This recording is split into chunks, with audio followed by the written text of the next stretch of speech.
हाय viewers, तो चलिए शुरू करते हैं आज की कहानी का सफ़र, जिसका नाम है वरदान और जिसे मुंशी प्रेमचंद जी ने लिखा है। कमला चंद्रा का श्रृंगार करने लगी और सेवती सहेलियों के पास आई। रुक्मणी ने कहा, वह बहन वहीं जाकर बैठ रही, तुम्हारी दीवारों से बोले क्या? सेवती ने कहा, कमला बहन चली गई, उनसे बातचीत होने लगी, दोनों आ रही हैं। रुक्मणी ने कहा, लड़कौरी है ना? सेवती ने कहा, हाँ, 3 लड़के हैं। रामदेई ने कहा, मगर काठी बहुत अच्छी है चंद्रकुंवर की, मुझे उनकी नाक बहुत सुंदर लगती है, जी चाहता है छीन लो। सीता ने कहा, दोनों बहनें एक से बढ़कर एक हैं। सेवती ने कहा, सीता को ईश्वर ने वर अच्छा दिया है, इसने सोने की गौर पूजा थी। रुक्मणी ने कहा, जलकर गोरे चमड़े से कुछ नहीं होता। सीता ने कहा, तुम्हें काला ही भाता होगा। सेवती ने कहा, मुझे काला वर मिलता तो विष खा लेती। रुक्मणी ने कहा, यूं कहने को जो चाहे कह लो, पर वास्तव में सुख काले वर से ही मिलता है। सेवती ने कहा, सुख नहीं, धूल मिलती है, ग्रहण सा आकर लिपट जाता होगा। रुक्मणी ने कहा, यही तो तुम्हारा लड़कपन है, तुम जानती नहीं, सुंदर पुरुष अपने ही बनाव श्रृंगार में लगा रहता है, उसे अपने आगे स्त्री का कुछ ध्यान ही नहीं रहता।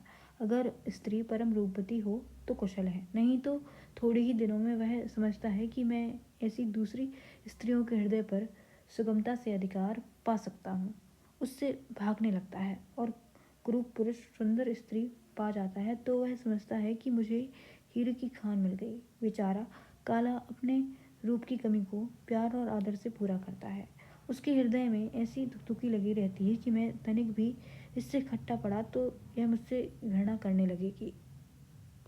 चंद्रकुंवर ने कहा, दूल्हा सबसे अच्छा वह है जो मुंह से बात निकलते ही पूरी करे। रामदेव ने कहा, तुम्हें अपनी बात न चलाओ, तुम्हें तो अच्छे अच्छे गहनों से प्रयोजन है, दूल्हा कैसा ही हो। सीता ने कहा, न जाने कोई अपने पुरुष से किसी वस्तु की आज्ञा कैसे करता है, क्या संकोच नहीं होता? रुक्मणी ने कहा, तुम बापुरी क्या आज्ञा करोगी, कोई बात भी तो हो पूछे। सीता बोली, मेरी तो उन्हें देखने ही से तृप्ति हो जाती है, वस्त्र आभूषणों पर जी नहीं चलता। इतने में एक और सुंदरी आ पहुंची और गहने से गूंदनी की भांति लदी हुई, बढ़िया जूती पहने, सुगंध में वसी, आंखों से चपलता बरस रही थी। रामदेई ने कहा, आओ रानी आओ, तुम्हारी ही कमी थी।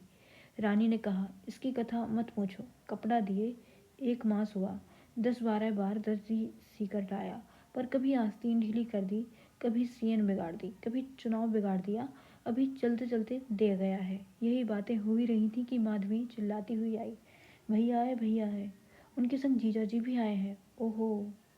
रानी ने कहा, राधाचरण आए क्या? सेवती ने कहा, हाँ, चलूं तनिक भाभी को संदेश दे आऊं। क्यों री, कहाँ बैठे हैं?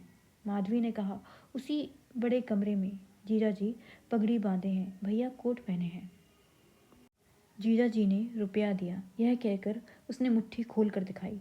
रानी ने कहा, सित्तो अब मुंह मीठा कराओ। सेवती ने कहा, क्या मैंने कोई मनौती की थी? यह कहती हुई सेवती चंद्रा के कमरे में जाकर बोली, लो भाभी, तुम्हारा शगुन ठीक हुआ। चंद्रा ने कहा, क्या आ गए? तनिक जाकर अंदर बुला लो। सेवती ने कहा, हाँ, जहाँ सभी पुरुष बैठे हैं वहाँ चली जाऊं, तुम्हारे बहनोई जी भी तो पधारे हैं। चंद्रा ने कहा, बाहर बैठे क्या कर रहे हैं, किसी को भेजकर बुला लेती, नहीं तो दूसरों से बात करने लगेंगे। अचानक खड़ाऊ का शब्द सुनाई दिया और राधाचरण आते दिखाई दिए। आयु 24-25 वर्ष से अधिक न थी, बड़े ही हंसमुख, गौर वर्ण, अंग्रेजी काट के बाल, फ्रेंच काट की दाढ़ी, खड़ी मूछें, इत्र की महक उठ रही थी। एक पतला रेशमी कुर्ता पहने हुए थे, आकर पलंग पर बैठ गए और सेवती से बोले, क्या सित्तो 1 सप्ताह में चिट्ठी भी नहीं भेजी? सेवती ने कहा, मैंने सोचा आप तो आ ही रहे हो, क्यों चिट्ठी भेजूं? यह कहकर वहां से हट गई। चंद्रा ने घूंघट उठाकर कहा, वहां जाकर भूल जाते हो। राधाचरण ने कहा हृदय से लगाकर, तभी तो सैकड़ों कोस से चला आ रहा हूँ।